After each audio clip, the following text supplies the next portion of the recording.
Shalom kekasih-kekasih Tuhan, selamat pagi.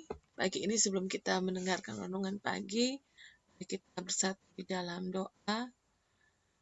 Kita berdoa. Selamat pagi Bapa, selamat pagi Tuhan Yesus, selamat pagi Allah Roh Kudus. Kami mengucap syukur Tuhan buat hari yang baru yang telah Tuhan jadikan bagi kami. Tuhan, sebelum kami akan melakukan segala kegiatan kami pada hari ini, kami memohon tuntunan Tuhan, penyertaan Allah Roh Kudus dalam setiap kehidupan kami. Pegang tangan kami Tuhan, kami mau selalu andalkan Tuhan dalam hidup kami. Tuhan Yesus, bawa kami Tuhan masuk dalam perkenanan-Mu, dan urapilah setiap kami Tuhan Yesus. Berkati kami melalui kebenaran firman Tuhan pada hari ini. Jadikan kami Tuhan jadi pelaku-pelaku firman Tuhan. Tolong dan mampukan kami Tuhan Yesus. Dalam nama Tuhan Yesus kami berdoa, haleluya. Amin.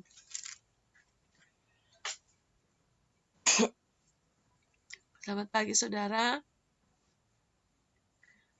Judul renungan kita pagi ini terambil dari Yohanes 7 ayat 22 sampai 24. Jadi Musa menetapkan supaya kamu bersunat. Sebenarnya sunat itu tidak berasal dari Musa, tetapi dari nenek moyang kita. Dan kamu menyunat orang pada hari Sabat.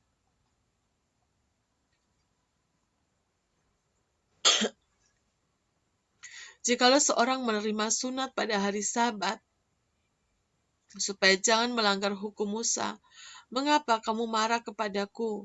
Karena aku menyembuhkan seluruh tubuh seorang manusia pada hari Sabat.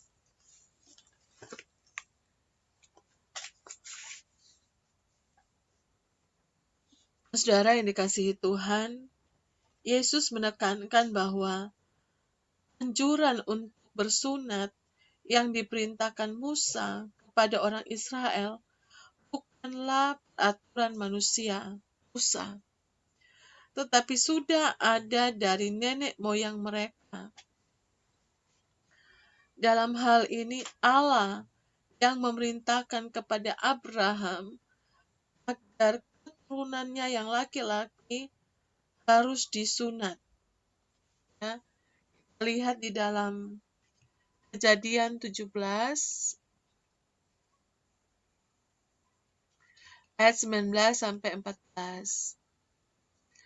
Lagi firman Allah kepada Abraham, dari pihakmu engkau harus memegang perjanjianku, engkau dan keturunanmu turun-temurun.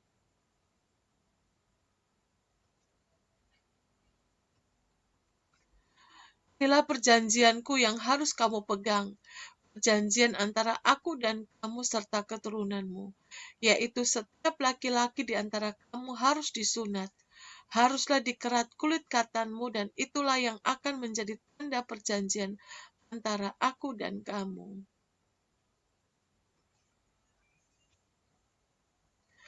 Anak yang berumur 8 hari haruslah disunat, yakni setiap laki-laki di antara kamu turun-temurun, baik yang lahir di rumahmu maupun yang dibeli dengan uang dari salah seorang asing, tetapi tidak termasuk keturunanmu.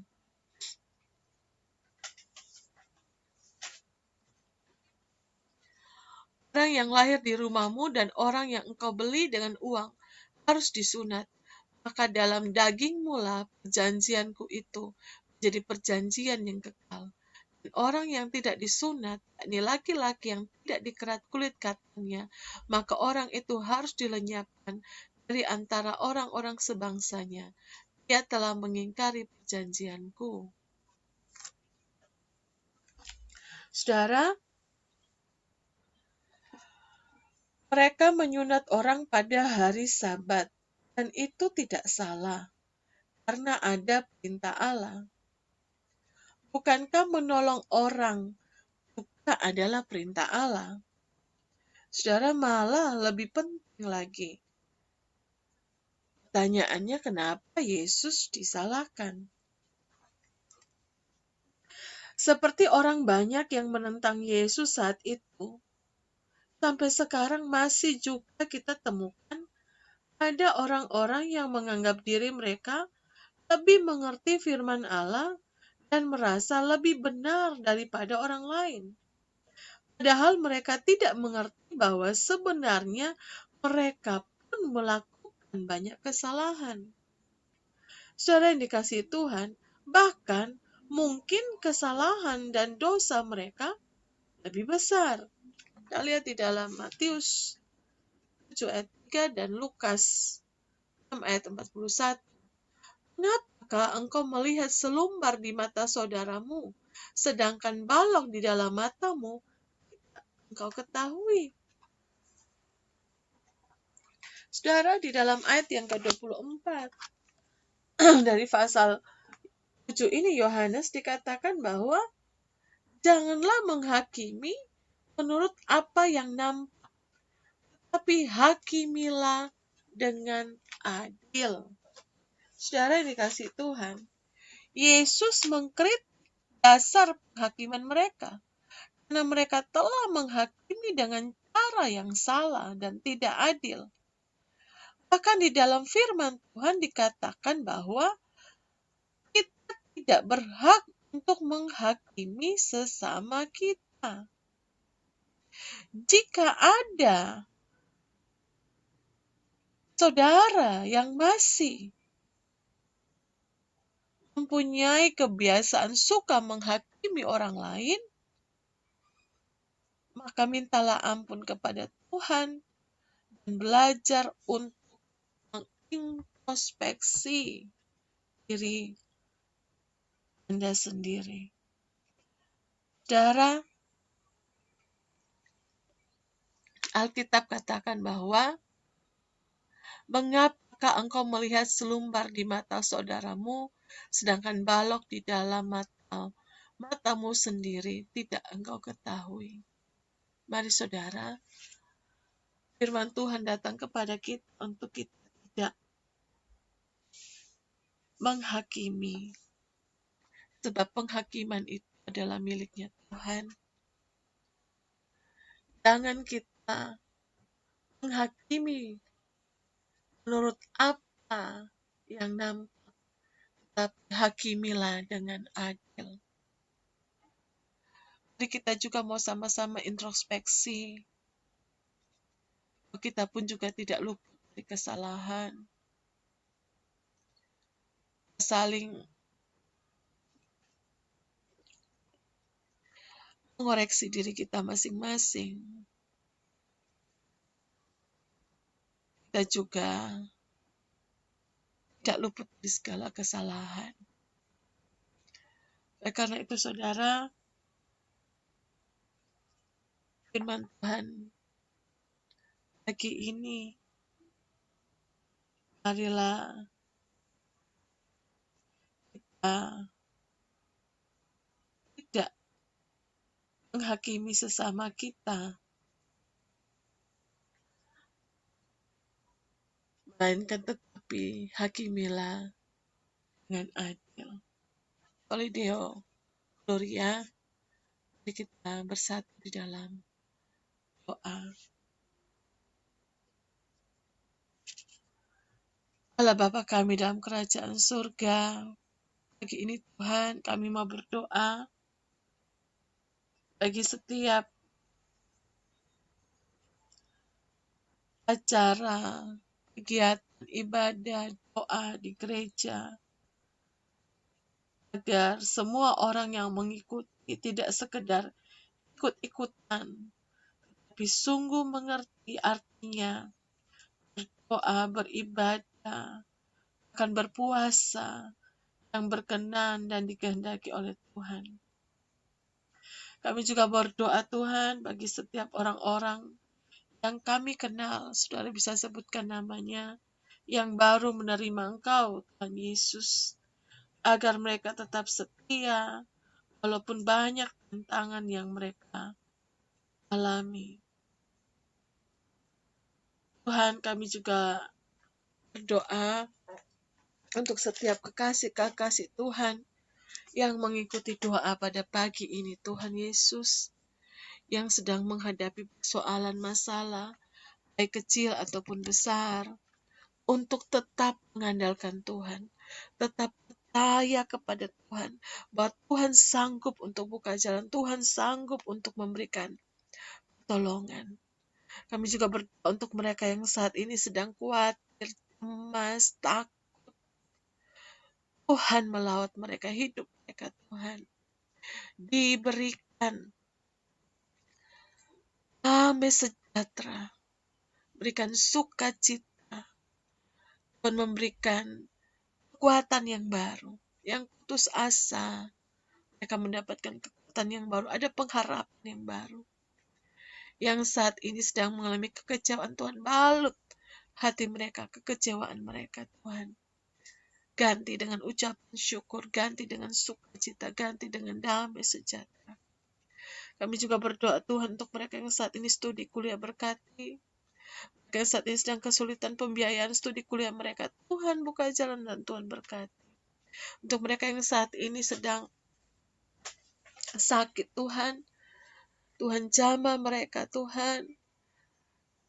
Oleh kuasa bilur-bilur-Mu Tuhan, mereka disembuhkan. Kami berdoa untuk Bapak Pete Francis, orang tua daripada Mala, ayahnya, Tuhan.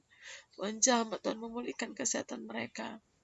Kami juga berdoa Tuhan untuk saat ini yang berulang tahun, Tuhan tambahkan usia, umur panjang di tangan kanan, kekayaan dan kehormatan di tangan kiri.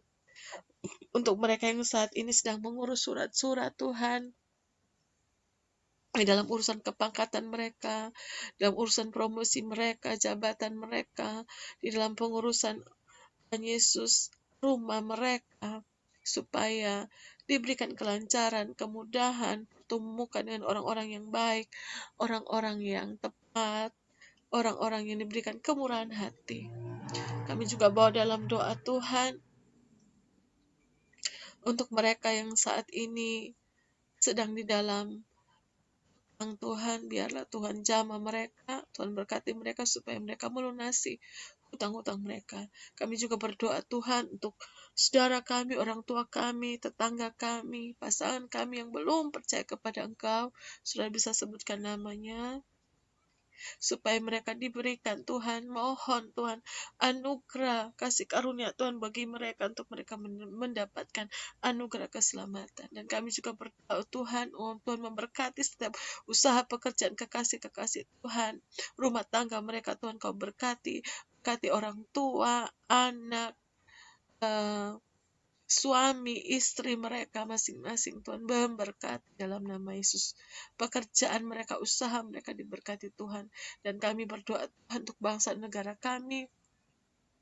Berikanlah roh takut akan Tuhan dan berkatilah pemimpin bangsa kami, dan biarlah pemimpin-pemimpin baik yang di pusat sampai di daerah mereka dapat bekerja dengan penuh tanggung jawab. Dan kami juga berdoa Tuhan di mana situasi pandemi saat ini, kasus corona dengan varian baru Omikron yang terus meningkat, kami berdoa Tuhan, mohon belas kasihan Tuhan atas Indonesia, atas kota-kota Surabaya, Jakarta, kota-kota yang sedang tinggi ini Tuhan, supaya melandai angka COVID-nya ini Bapa dalam nama Yesus. Dan kami berdoa Tuhan supaya juga pelaksanaan vaksin juga berjalan dengan baik sesuai dengan kebijakan yang ada. Terima kasih Bapak, terima kasih Tuhan. Kami juga berdoa untuk setiap pimpinan-pimpinan kami dalam pekerjaan. Tuhan memberkati mereka dan Tuhan memberkati usaha mereka. Terima kasih Tuhan. Kami berdoa untuk setiap hamba-hamba Tuhan dimanapun mereka ada melayani. Tuhan memberkati para dosen, para guru, supaya boleh mendidik para murid, para mahasiswanya dengan takut akan Tuhan. Terima kasih Bapak. Kami serahkan seluruh kehidupan kami sepanjang hari ini dalam tangan-Mu. Kami akan naik dan tidak turun. Kami menjadi kepala dan bukan ekor. Apapun yang kami kerjakan dibuat Tuhan berhasil dan beruntung. Memberikan kesehatan kepada kami. Jauhkan kami dari segala mara bahaya. Jauhkan kami dari segala sakit penyakit. Tuhan juga yang melepaskan kami daripada jerat tangkap burung. Terima kasih Tuhan, bungkus kami, tebus kami dengan kuasa darah Yesus. Sepanjang hari ini kami menikmati segala kebaikan, kemurahan, pertolongan Tuhan dalam hidup kami. Terpujilah nama-Mu Bapa. Terima kasih Tuhan. Bapa kami yang di sorga, dikuduskanlah nama-Mu, datanglah kerajaan-Mu, jadilah kehendak-Mu di bumi seperti di sorga. Berikanlah kepada kami makanan kami yang secukupnya, dan ampunilah kami akan kesalahan kami, seperti kami juga mengampuni orang yang bersalah kepada kami. Dan janganlah bawa kami ke dalam pencobaan, tetapi lepaskanlah kami daripada yang jahat, karena Engkau yang punya kerajaan dan kuasa dan kemuliaan sampai selama-lamanya. Dalam nama Tuhan Yesus kami berdoa. Amin. Selamat pagi saudara, selamat beraktivitas. Tuhan Yesus memberkati.